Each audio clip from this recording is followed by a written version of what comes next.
You're listening to Bob Harden, streaming live online at bobharden.com.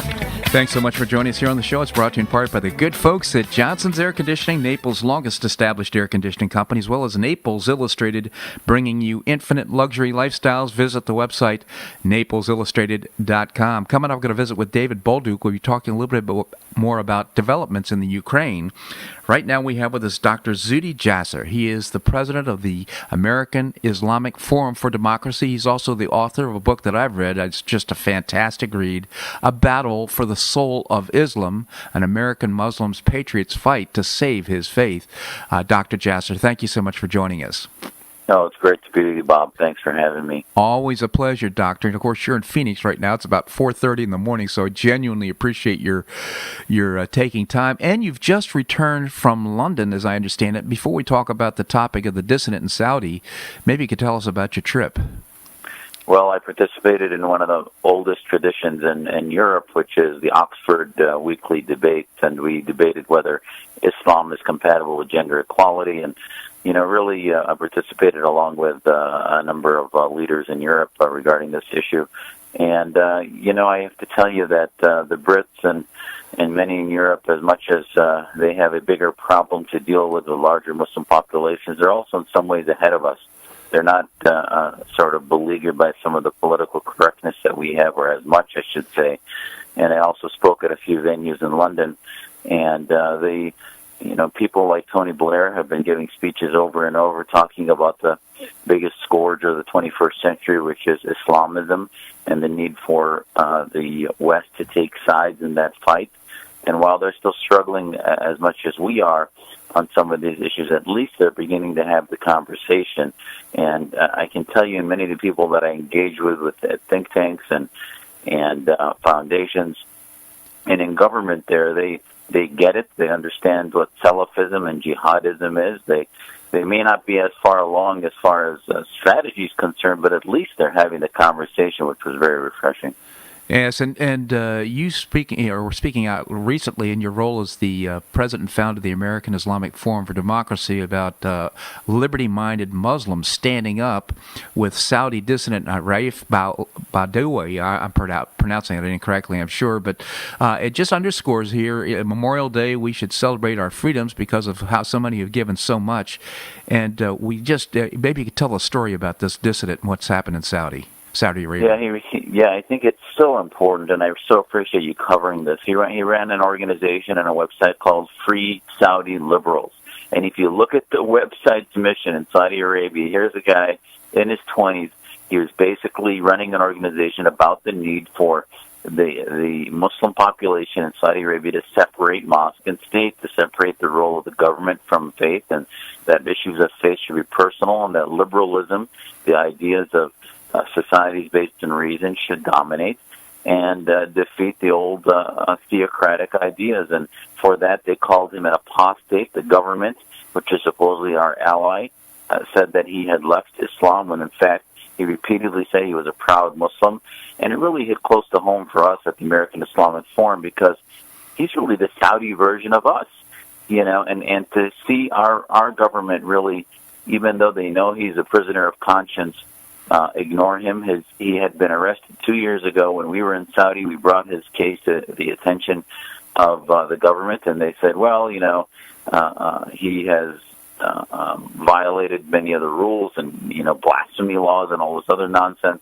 And ultimately, just as there were the Solzhenitsyns and the Nathan Sharanskys of the Soviet Union, Raif Badawi is one of these prisoners of conscience that reminds me of where I would be if I was in Saudi Arabia, and should remind Americans that, these prisoners of conscience are always the sort of exemplify really what we're fighting, and we really need to highlight their causes to really exemplify what the rest of their populations are dealing with.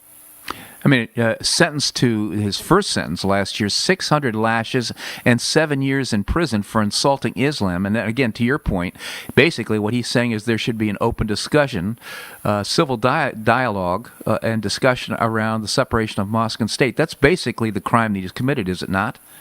Yeah, and to that statement, to the belief of questioning authority, he's told he's not a Muslim, that he's left Islam, when in fact he says he loves his faith, and that he thinks it's the government there that has actually destroyed the ideas of what Islam really should be. And this is the question he wants to have and the debate he thinks should be had. And, initially they said, well, he's being retried and it's under appeal. Well, the appeal came back 1,000 lashes and 10 years, and now that sentence is done. He has no more appeals left. And our government should, instead of being afraid about the geopolitics of, they tell us, well, there's bigger issues with Iran and Saudi Arabia, and yeah, I'm sure there is, but this is also, remember, when Reagan declared that the Soviet Union was an evil empire, was when Nathan Sharansky reported that he felt that he was eventually going to be set free, and he was. And I think this is the Raif Badawi of the world. Tell liberal Muslims where America stands on these things. And as long as we're silent and the White House we never see the name of Raif Badawi come to the lips of President Obama, he's not going to have any sense of trust in the West or in our government, and they're going to feel left alone, and we're a bunch of hypocrites living in the lap of liberty.